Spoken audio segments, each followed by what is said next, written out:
Hey, Atomo here. I'm going to be reading a story to you guys called Of Heroic Villains and Phantom Thieves.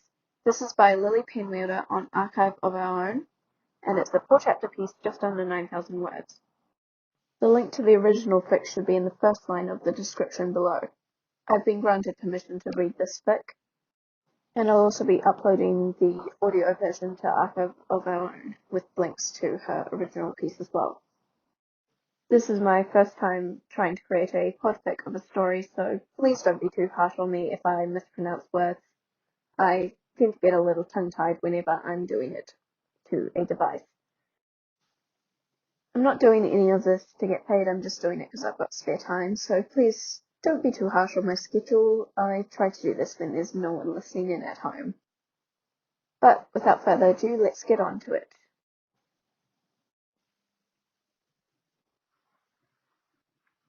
After being forced into villainy, Midoriya Izuku had expected his life to follow a certain path until he either managed to get out or died trying.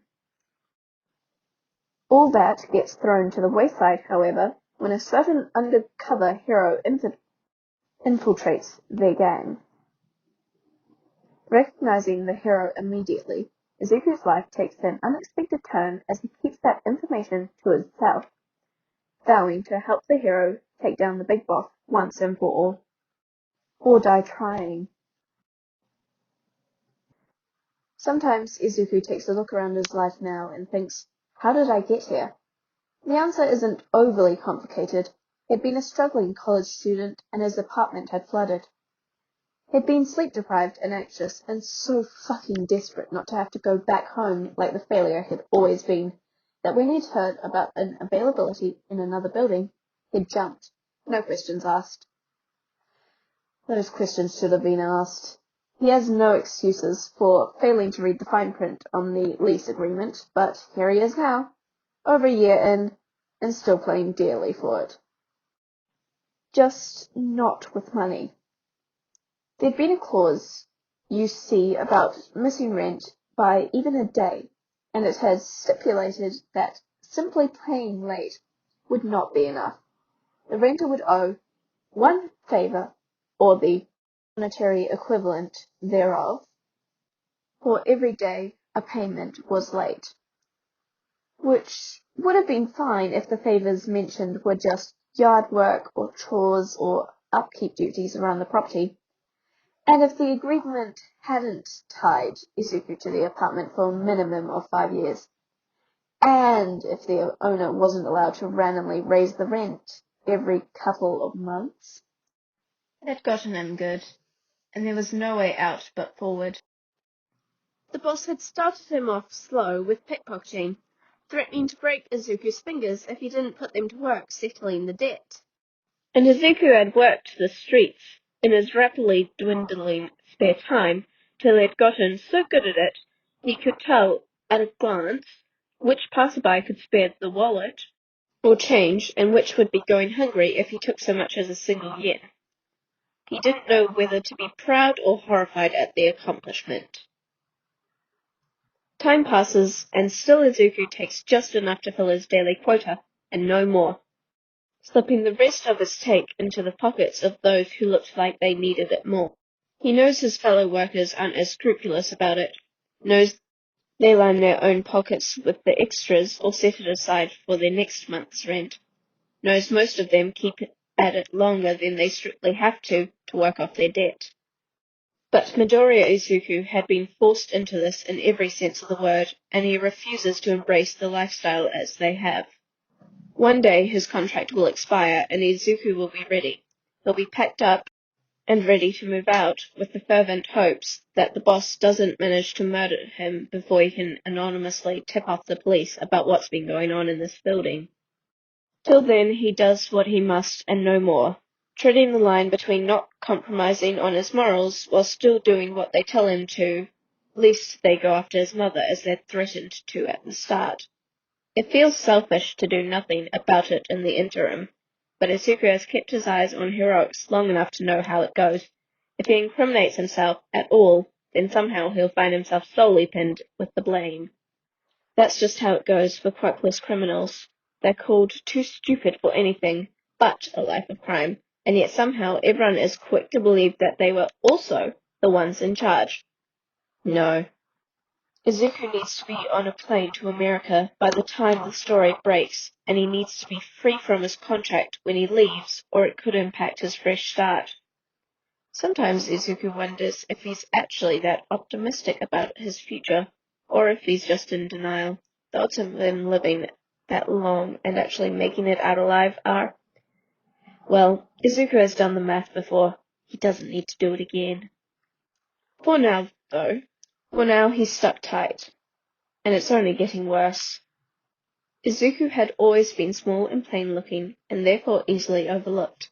But once the boss found out how smart he really was, it was all over. Now he's an official member of the Stomp Force, a 4-member team that the boss has handpicked to specialize in bigger heists, and Izuku has never been less grateful to have been granted a seat at the table and a better apartment on the ground floor. Izuku himself doesn't do much of the heavy lifting, thankfully.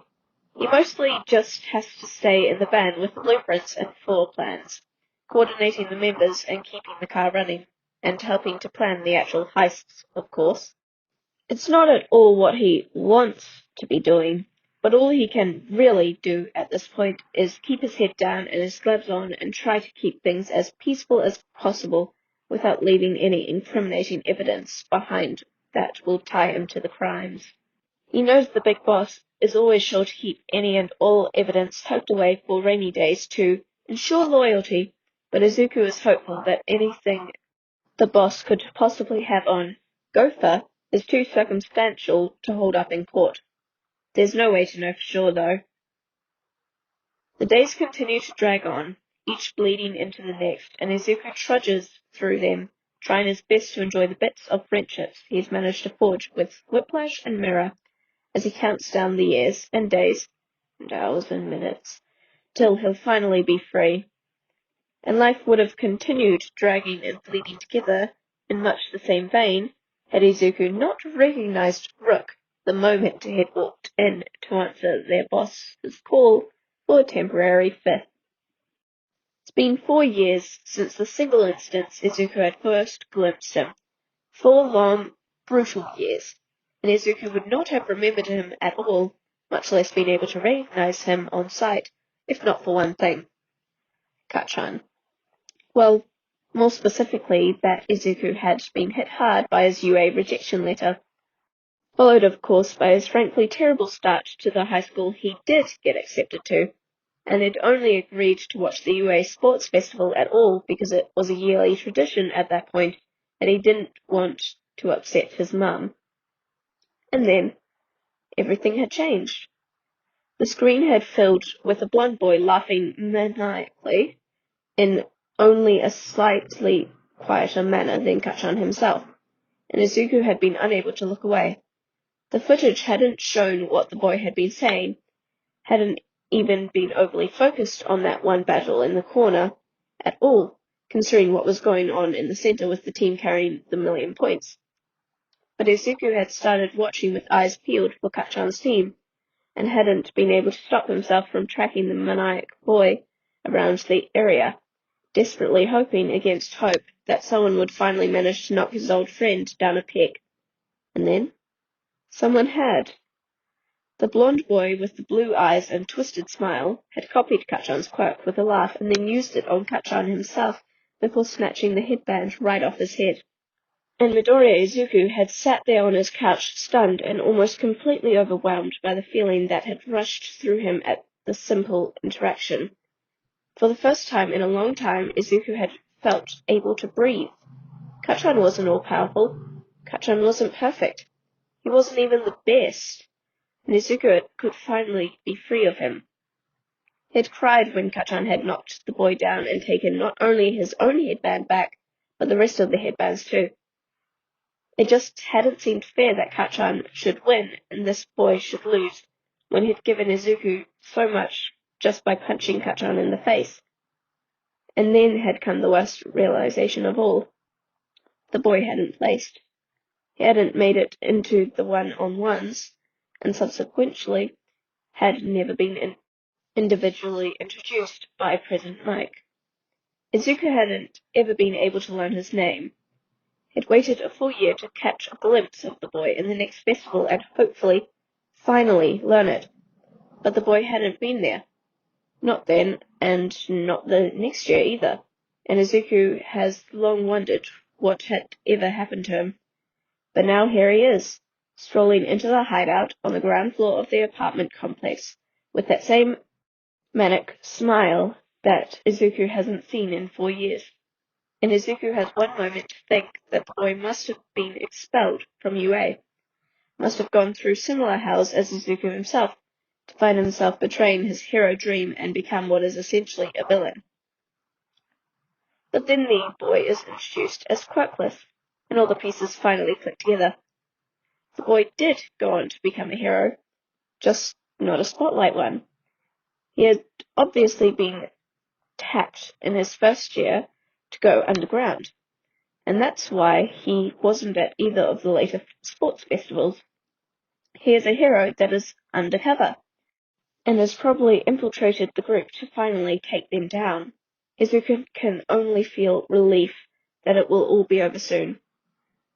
Call me King, the secretly a hero smirks at his first introduction, offering his hand to their leader for a shake. No, Stomper sneers, and Izuku can tell he's tightening his grip on the handshake to be as threatening as possible. The Quirkless don't deserve a title like that. You need something more appropriate. He grins then, and it's ugly and menacing. We'll call you Servant instead. Ha!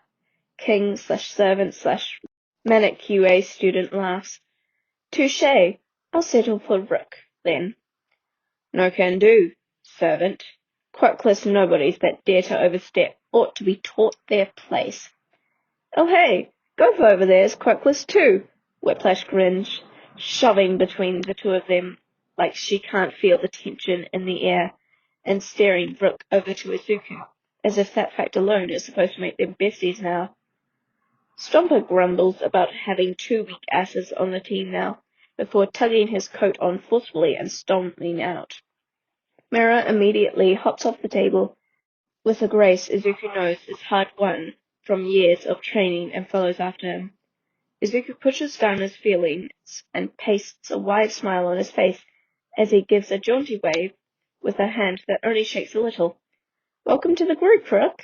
I might be the physically weakest member, but I'm still the info guy, so feel free to ask me anything. Whiplash steps away after clapping Izuku on the back hard enough that he sees stars, and Izuku only hesitates for a second before tracking on a slightly desperate, "Guys like us should stick together, right?" Rook smirks and cocks a hip, and his eyes don't leave Izuku's as he says, "Might just take you up on that." Whiplash lets out a squeal like she thinks they're flirting, and maybe Rook is, but Izuku definitely isn't. Though he doesn't bother to correct her. He meant what he said. He's going to give Rook whatever the hero needs to shut down the boss and the scam house down, even if it sends Izuku straight to hell with the rest of them. It's the least he can do for his hero. That's the end of Chapter 1. Now on to Chapter 2. This mission is somehow the easiest and yet simultaneously the hardest job Nito has ever had so far. And considering he's an underground hero that specializes in intelligence gathering and organized crime, that's saying something. When this job had first been handed down to him from above, Nito had been pissed as hell. He takes pride in his craft, damn it, and he's spent years homing his hero costume to reflect it. And now they want him to take on a possibly long-term undercover job where he won't even be able to wear it for the duration. What the fuck is that? Persuasion had been unsympathetic at best and downright judgmental at worst. It's a glorified tuxedo and people are literally dying. Get over yourself. Well, see if Naoto lets Shinso take him out for drinks after this. The point is that Naoto had been less than enthusiastic about this mission, especially since he has to pretend to be quirkless for it. Not that he has anything against quirkless people, It's just that he'd spent years mastering this quirk and blending its usage into his combat style, so needing to refrain from using it now or risk blowing his cover fucking sucks. And that Stomper guide had been rude as fuck. Who cares if the team is literally named for him? Servant? Fuck that shit. Nato is more than willing to ignore anyone that tries to refer to him by a title like that. Nato takes a long drag of his modified cigarette, uses the motion to subtly scan for any possible eavesdroppers, and then quickly pulls out his phone. Eraserhead answers on the first ring, and his trademark, unimpressed tone is practically music to Nato's ears. What do you think you're doing? Nato grins. Smoking. He can practically picture his handler's resultant glare and grins even wider. I'm not an idiot. Clearly you're just using it as an opportunity to slip out unnoticed. I mean, why are you jeopardizing the mission to make this call? Nato doesn't answer right away. He's taking his time to inhale and exhale on the cigarette once more. He doesn't generally go for smoking. He doesn't like it. But unfortunately, as is the way of most underground heroes who need to blend in shady bars and seedy areas, he had needed to take it up for his cover sometime after graduation. Got news, he finally says. Nato can picture Eraserhead straightening up in attention with one last look over his shoulder to check that the coast is clear. He drops his cigarette on the floor, grinds it beneath his heel, and gets to the fucking point. They're not letting me leave. What do you mean? There's some kind of plan being set in motion. The big boss is beyond paranoid. Nobody leaves until the job is over, and we'll even need to hand over our phones and be swept for bugs before the final briefing. All I know right now is that it's some kind of bank heist, but I can't even begin to guess which one. No, absolutely not. Get out now. Without your phone, or a way to track your location, we won't be able to guarantee your safety. Oh, Teach, I'm touched that you care. This is serious, Phantomn. This isn't a game. You get found out here without any way for backup to show, and you're dead. We won't even find the body. You get it? There's a reason we still don't know the boss's name, and it's because he doesn't leave risks alive. Eraserhead sounds agitated and even emotional for once, so Nato immediately cuts his shit and sobers up. I get it, I swear. But being here, seeing how it's run, I can't just walk out yet. For some reason he finds himself thinking of Gopher and how helpful the guy has been in offering unsolicited breakdowns on their teammates' quirks and their preferred usage methods. The team is named for Stomper, and he's the de facto leader when the boss isn't around. His quirk lets him create shockwaves from his body through any form of impact, and his go-to move is to shake the ground by stomping on it, hence his code name. He can also attack by slapping things or clapping his hands together, though. Interesting. Whiplash is kind of similar, though hers is less shockwave and more increased force.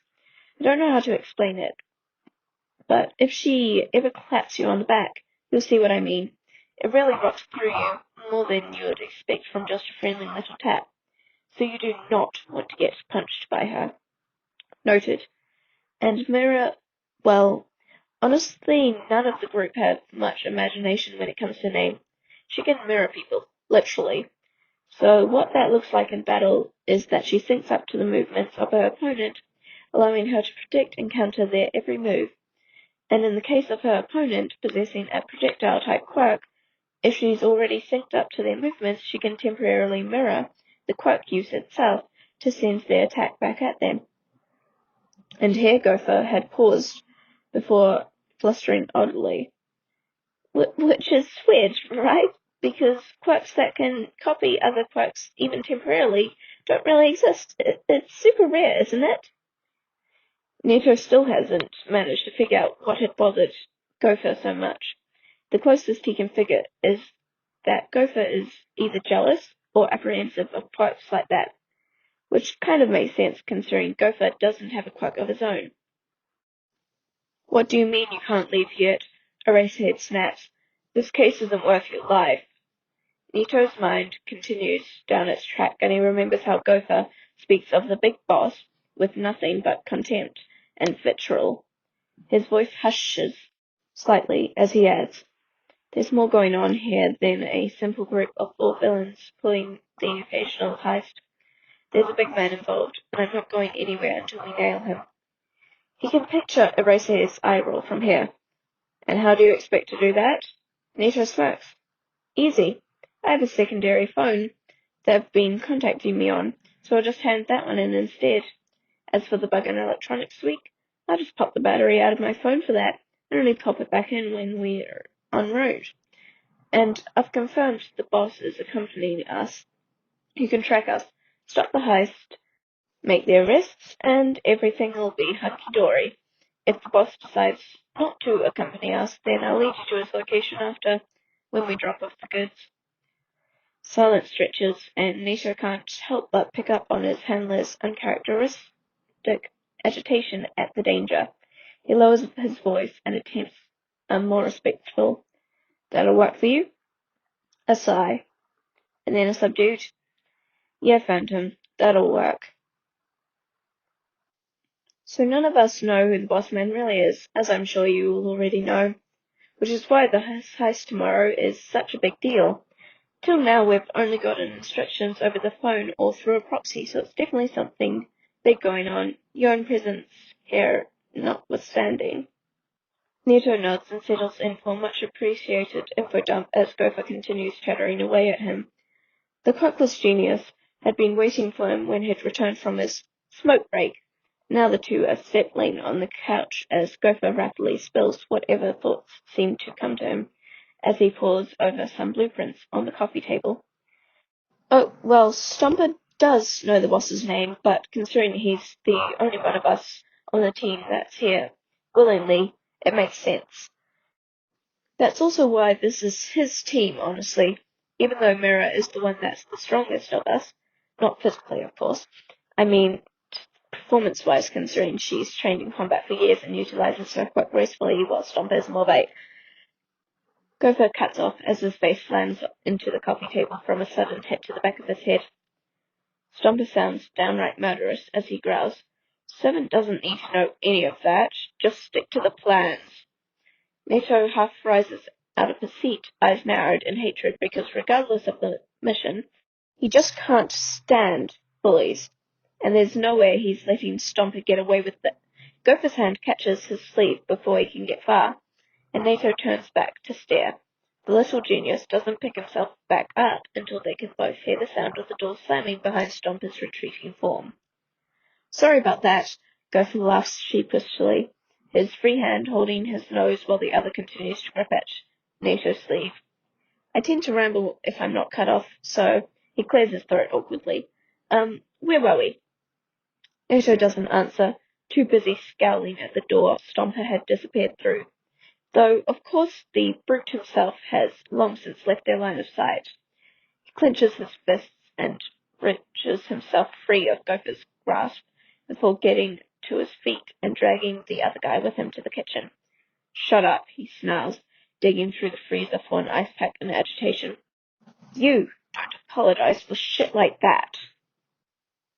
Izuku is feeling kind of lost and slightly wrong-footed. People always say not to meet your heroes, but in the 2 days that have passed since Izuku finally met Rook in person, he has only found himself more and more enamored. Rook is funny, if oddly manic, and he wears his overconfidence like it's a costume all its own. Stomper finds him irritating, but Izuku somehow gets the feeling that's exactly what Rook is going for. It's hard to wonder about Rook being an undercover hero when he acts so vicious and cutting all the time. Or it would be if Izuku didn't already know the truth. Rook acts the part of the quirkless thug with a chip in his shoulder so well that Izuku sometimes forgets that's all it is. An act. Still, it makes it easier for Izuku to help him out, if anything. He'd watched as Rook made a vague excuse about needing a smoke, and then when the blonde had been gone for longer than strictly necessary, Izuku had distracted the others from noticing.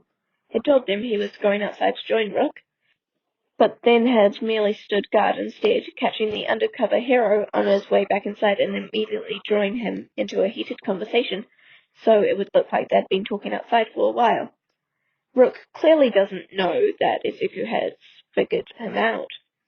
To him, it probably looks like the gopher of the team decided to attach himself to a fellow Quirkless in an attempt to create a bond between them. In actuality, Izuku is doing his best to make himself useful to the hero's investigation, dropping nugget after nugget of information that Rook can pass on to his bosses later. At the end of the day, though, Izuku is just one more member on the team of villains that Rook is working to arrest. So why? Shut up! Rook snarls with odd anger that Izuku finds confusing. You don't apologize for shit like that. And Izuku can only blink at him dumbly. I'm sorry? Rook's resulting sigh and subsequent gentle touch as he holds an ice pack to Izuku's face has Izuku's heart hammering in his chest. He knows Izuku is just playing the part, knows he's been manipulated to continue helping Rook out. But it's hard to remember when there's a warm hand cupping his chin and holding his face steady, with care and worry that Izuku hasn't felt worthy of in years. Not a word is exchanged between them as they sit there in the kitchen with Rook tending to his face. And deep down, Izuku knows this is par for the course for the undercover hero, that the blonde is just playing Izuku like a fiddle, working his magic to get one of the villains to trust him. But it's so hard to remember that when all Izuku feels right now is comfort and warmth. And it's okay. Izuku doesn't need Rook to trust him, doesn't even need Rook to like him, let alone needing the hero to ever know the truth. Tomorrow is the biggest heist the boss has attempted yet.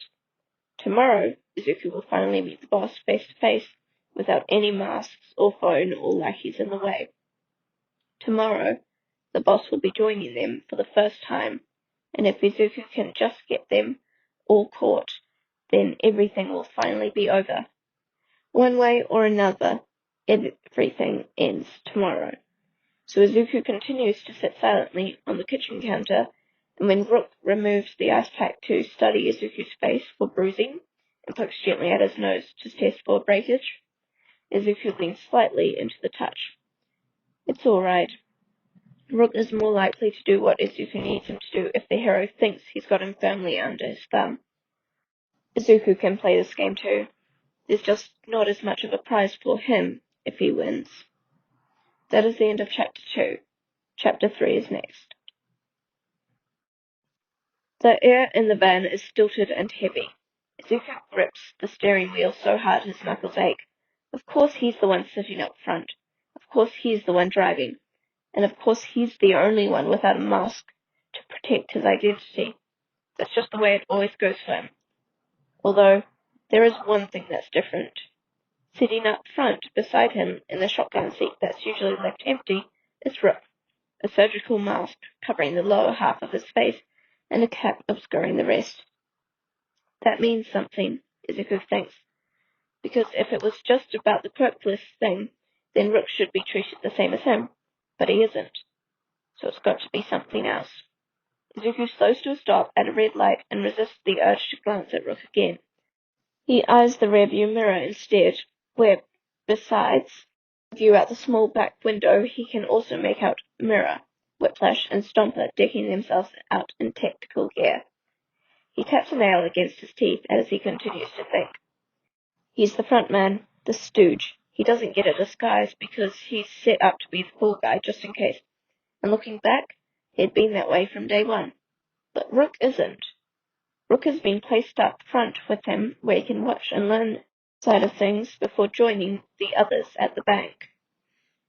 Rook has a disguise on in case Izuku somehow gets them pulled over or caught on a speed camera, which means that Rook has staying power, and Izuku doesn't. His eyes widen, and he only starts driving forward again when the car behind him starts honking. Of course, it all makes sense now. The sudden call for a fifth member, the favoritism before Rook, the boss himself wanting to make a personal appearance today, it all points to one thing. Izuku. has outlived his usefulness. And as for Rook, well, it turns out there isn't actually a fifth member. He's a replacement. Nato cracks his knuckles and resists the urge to check on his spare phone. It's there. He knows it. Had put it there himself when he'd gotten dressed this morning, and fiddling with his inner pocket will only serve to draw attention to it. It's hard to resist, though, when that little phone is all that really stands between his victory and his failure. He dumped his Brook phone back at the house, along with everyone else, and had pasted a grin on his face when he'd metaphorically held his breath as Stomper ran a scanner over him to check for bugs. All clean, just like he'd thought he'd be. He'd settled into his assigned seat in the front and wondered when would be the best time to turn his real phone back on. Ideally, he'd do it as soon as possible and give Aizawa and whoever else he'd scrounged up for the takedown enough of a heads up to mobilize in time to actually take them all down. But then there was the whole issue of the big boss. Because apparently when they'd been told the boss would be showing up in person today, what that had actually meant was that he'd be showing up to accept their take after the heist, which, better than nothing, but that meant if Naoto broadcasted the gang's location too soon, then the heroes would show up to arrest them while they were still at the bank, leaving the big boss to escape unscathed once more. Naoto scowls at the mere thought. Hell no, he's not doing that. But would he have enough time and privacy to pop the battery back in after the heist? And would that be enough time for the troops to mobilize and maybe even travel depending on the location they wound up in? Nato lets out a long yet silent sigh. Too early, and if he risks getting caught at a second bug sweep, too late, and he'll be on his own with no backup. It's a tough call with no clear answer. Nato's going to need to go with his gut on this one and just hope and pray that whatever he chooses ends up being the correct answer. Izuku continues following the GPS, mind racing. As always, it only shows one direction at a time, the final destination remaining unrevealed until the end, and he racks his brain to try and work out which bank he's heading to. If he can just figure it out before they get here, then he can, what, call the cops? He doesn't even have a phone. Let it slip to Rook? What would that do? Besides tip his hand and possibly out the undercover hero to the rest of the party. Not to mention that there's still one question of the big boss and his still secret identity. It's this last thought that gives Izuku pause. He flicks the turn signal and takes the next left at a only slightly slower speed than he usually would as his brain continues to whirl. Because if Izuku is right, and the only reason the boss is planning to actually show up today is that he can deal with Izuku personally, then even if Izuku runs or tries to make a deal with the authorities, the boss still gets away unscathed. He's been stuck in this rut for so many years, and his goals and plans had always been to follow all the trails he could, to eventually take the boss down and finally make it out.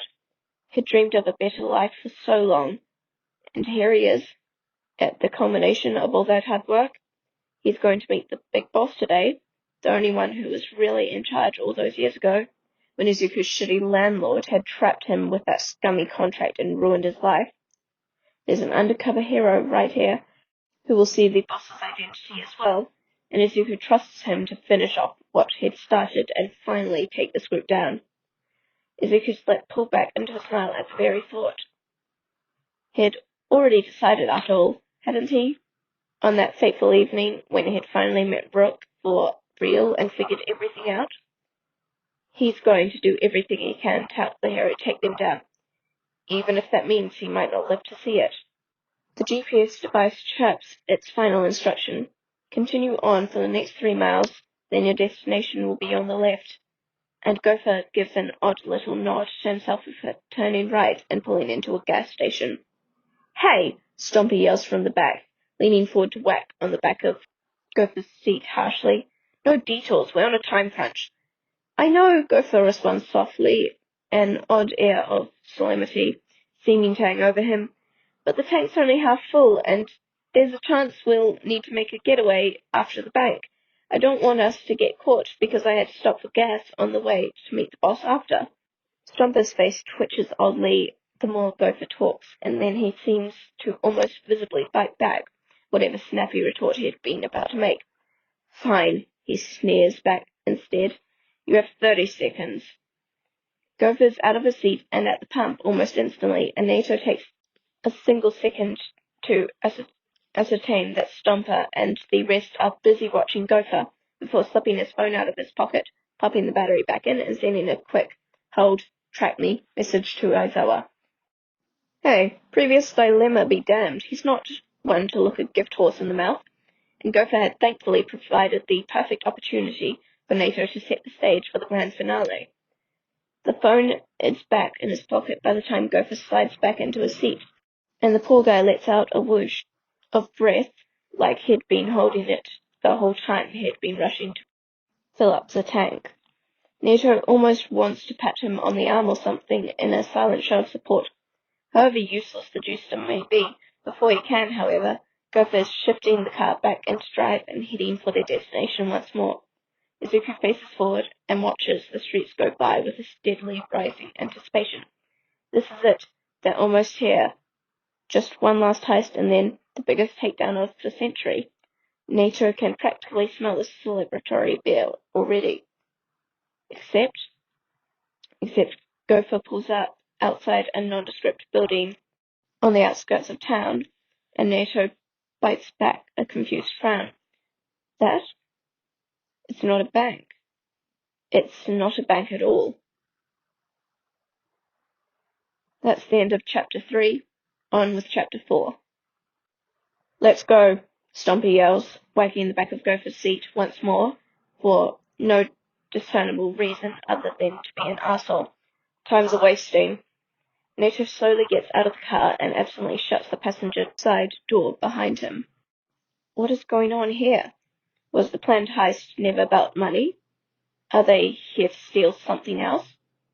Why was it heavily implied that it would be a bank then? And why have the others taken off their masks? Should Nato be taking his off too?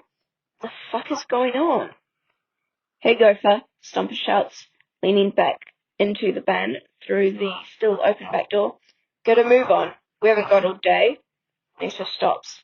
This wasn't the plan. What? Gopher blinks at Stomper in shock, even as he moves to undo his seatbelt, almost in slow motion.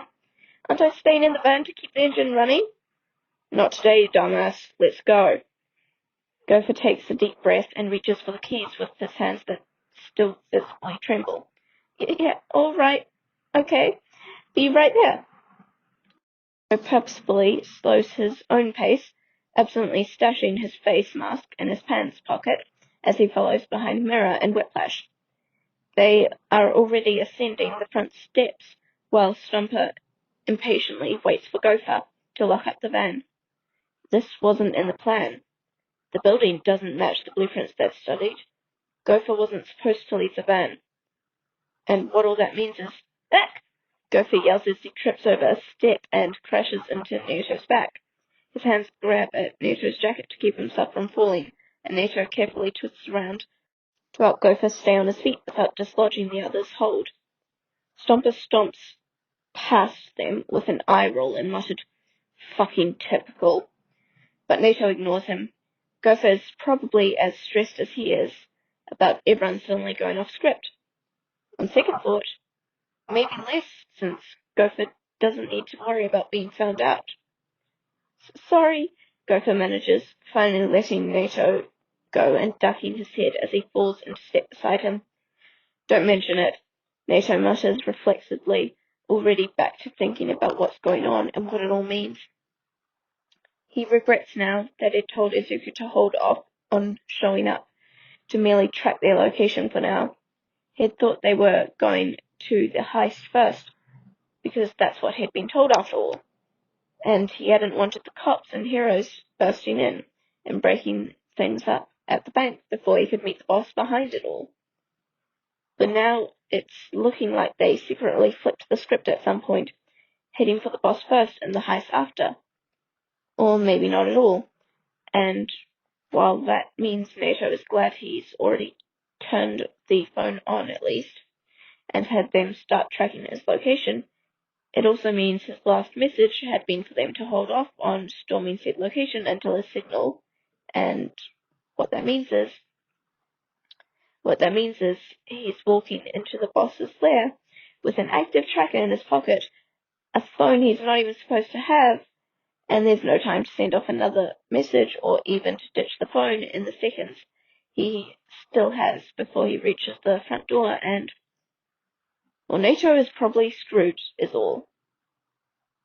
He's used to working hard for his wins, used to ignoring the odds to go beyond and do what needs to be done. But he's never had the deck stacked against him quite like this before. Let's go, Stomper grins, lips pulling back to reveal his teeth, and then the big doors are opening and Nato can do nothing else but follow along and step inside. Welcome, a thunderous voice booms as a towering man in a three-piece suit steps towards them. At long last we all meet in person. Nato represses a wince at how the man's powerful voice echoes around the open space and assaults his ears. So this is the big boss, huh? Well, he definitely looks the part. Nato will give him that. Suboi-san. Stomper simpers, an odd air of excitement and glee in his tone. It's been too long. Sir, Whiplash mutters deferentially, dipping into a shallow bow. Mira doesn't move or speak, merely dipping her head respectfully. Nato decides not to do anything, as his character hasn't been around long enough to be outwardly affected or respectful, though he can't help but notice that beside him, Gopher doesn't make any subservient moves either.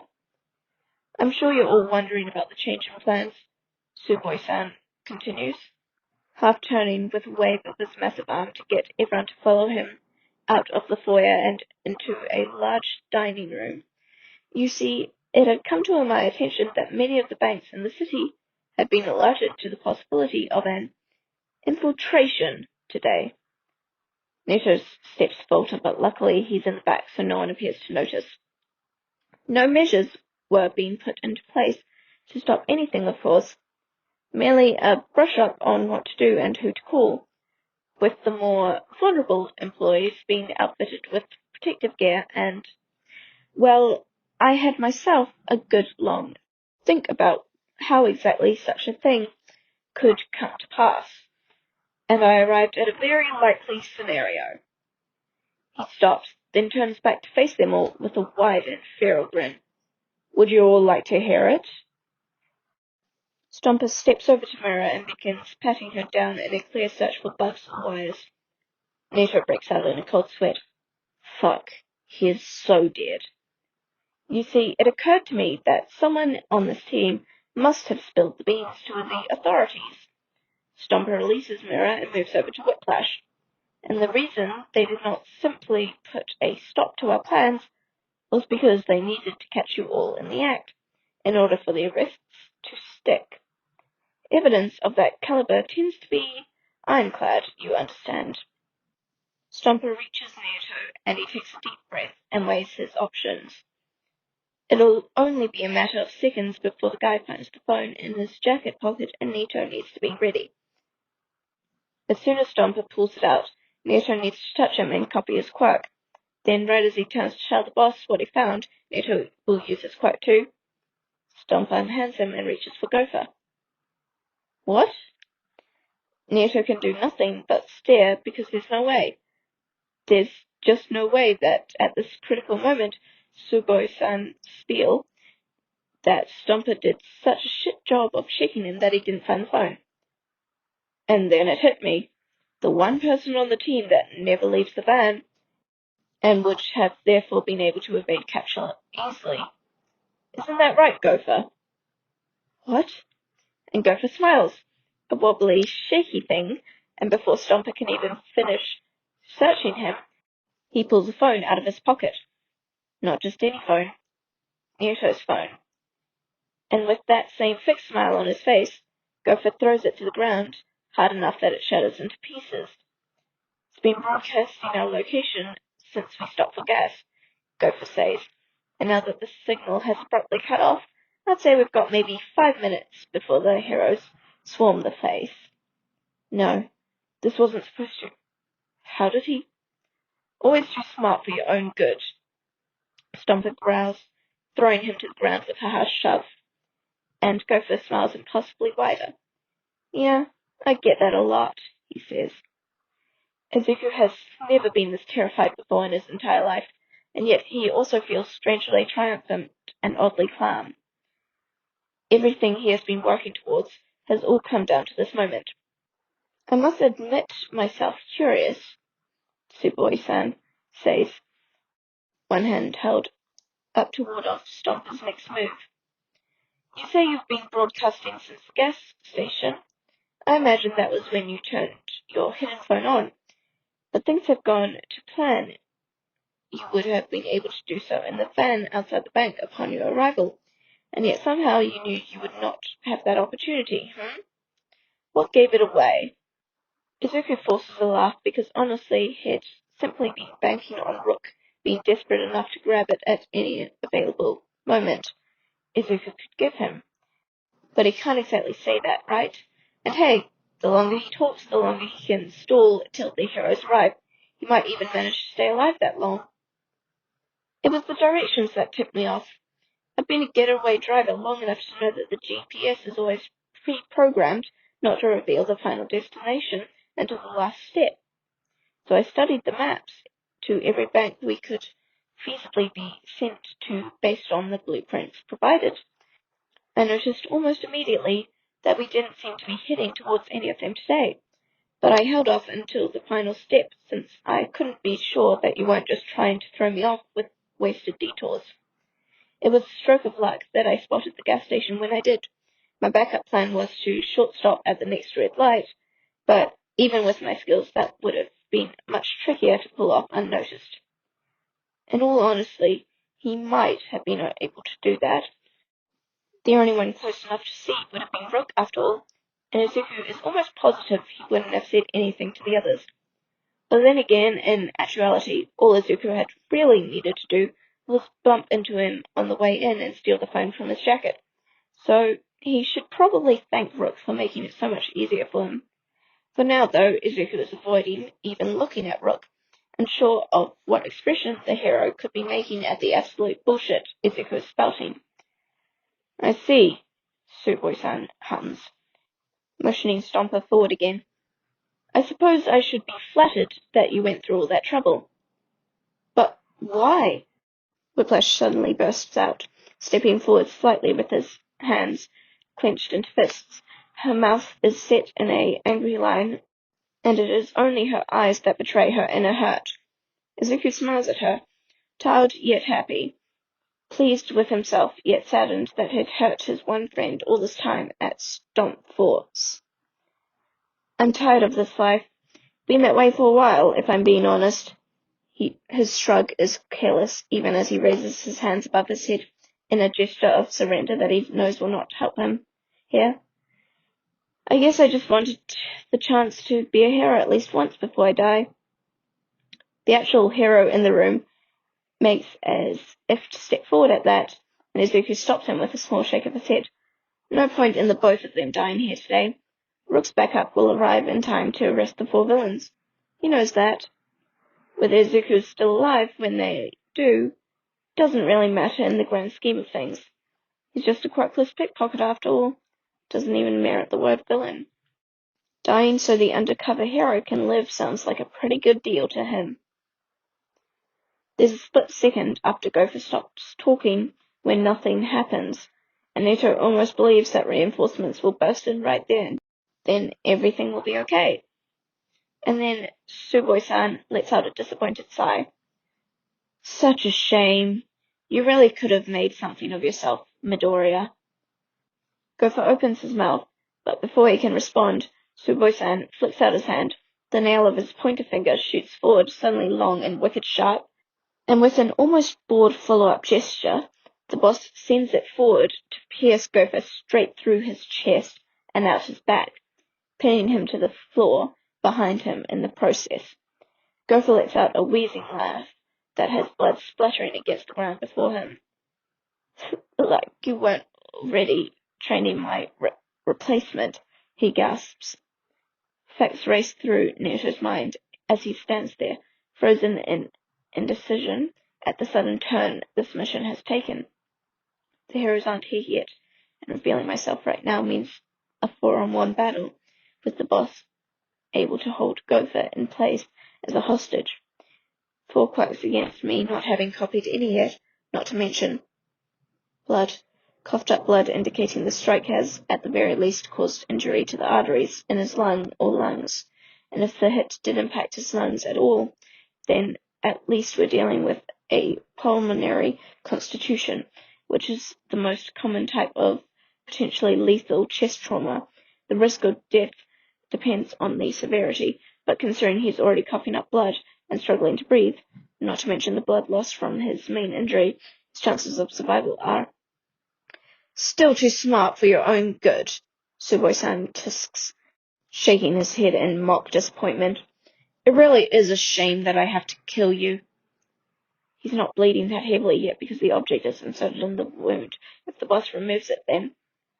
An ugly grin splits Suboi-san's face, and Neto is moving before he even registers the conclusion to that thought. Not only will Gopher bleed out in minutes, but the harshness of the removal will exacerbate the internal injuries. No. Suboi-san moves to pull his weaponized nail free, right as Neto grabs his bare wrist to copy his quirk with one hand, while his other hand immediately copies said quirk to slice the man's nail off. It's rushed and sloppy, but Gopher remains pinned to the floor by the majority of the nail shard still inside him, while the boss is left with barely a quarter still attached to his finger.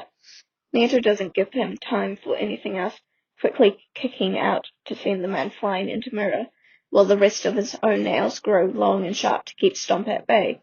Whiplash lifts her hands in gesture of surrender, face pale and queasy as her eyes remain transfixed on Gopher and the blood spreading slowly across his shirt. You? What are you doing? Suboi-san demands, practically shoving Mirror away to get back to his quirkless feet. You're not quirkless, Stompy yells, and Neto forces a smile and pointedly doesn't look at the one person in the room that is. No, he agrees, flexing the copied quirk intimidatingly. I'm not. Izuku loses time for a bit. It hurts, and he can't move, and he's so dizzy, but he can't move, and he just wants to lay down, but he can't move, and everything hurts, and he can't move. There's the sounds of a fight, and rushing crashes, and loud shouts and yells, but everything hurts, and he can't move. And then there are hands on his face, warm palms cupping his cheeks till he manages to cut open his eyes again and try to focus on the person touching him. It's his hero, staring at him with wide, manic eyes, and Izuku puts everything he has left into getting his mouth to work, if only for a moment. Did we win? Rook's face twists in what almost looks like devastation to Izuku's blurring vision. His throat works soundlessly for a few seconds.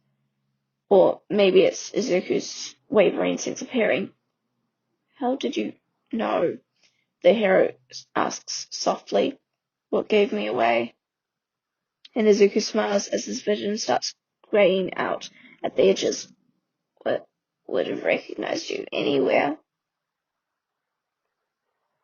The heroes finally arrive, and Neto wastes no time dropping to his knees before the wavering Gopher and holding him steady so the paramedics can get to work behind him. Someone brings a tool to cut the severed nail off at the back so they can transport him to the hospital without removing it yet, and Neto finds his hand gravitating to Gopher's face. Those bright green eyes are blank and dull, and it pulls at something in Neto's chest to get them focused once again. Did we win? The question drops through him, leaving him reeling. We, Gopher says, like they've been partners on the same team, working together from the very start. How did you know? Neto asks. Instead, Now that the chaos is over and his brain can finally rage and scream at how Gopher had somehow figured out he had a phone and decided to pick his pocket to keep him from getting caught. What gave me away? And Gopher smiles, a terrible thing filled with so much emotion, Nato almost can't stand to look at it. Would it have recognized you anywhere? What? The question is reflexive, slipping out unbidden almost instantaneously. Nato was prepared for something like Gopher having overheard his conversation with Aizawa that night, or maybe he had probed for too much information or something. He is not prepared for Gopher to smile wide enough to show the blood on his teeth as he managed to add, "When you took Kachan down a peg." Nato can only blink at him in confusion, but somehow Gopher keeps going. "It was your first and only sports fest, but I was devastated that you didn't win." What? The paramedics signal that they're ready, and Nato has no choice but to let go so they can settle Gopher on a stretcher. Never even learnt your name," Gopher mumbles, eyes slipping closed once more, and Nato's heart squeezes in his chest, even as he's left with more questions than answers, because Gopher is someone that was quite literally willing to die for him, and Nato never even learnt his name either. With a sudden burst of determination, Nato ignores an approaching Aizawa and jumps into the back of the ambulance before the doors can slam shut. "Phantom Thief!" he bursts out, squeezing Gopher's hand until those eyes slowly open and settle on him once more. "I go by Phantom Thief." Gopher's lips slowly pull up into a smile behind the oxygen mask settled on his face. "Midoriya," he manages in response. "Midoriya Izuku." Notes. Woo! I can finally talk about the title. Phantom Thief is not only Monoma's hero name, it's also a literary character archetype. A phantom thief is a criminal character, usually a thief, who keeps a moral code and often does bad things for good reasons. So as it turns out, all along the words Phantom Thief in this fic's title were actually referring to Izuku, and the heroic villain was referring to Monoma. The title did not need to be this deep, but I'm super proud of it and had to share. That is a note from the author Lily Penwielder. I would like to thank Lily Penwielder for having given me permission to podfic this story. It took me a while to finally manage to record this and upload it, but I hope you enjoyed it. It's my first time actually posting anything online, so I hope I didn't do too bad. But thanks for listening, and hope you go and check out her original fic, which, as I mentioned in the intro, is in the first line of the description.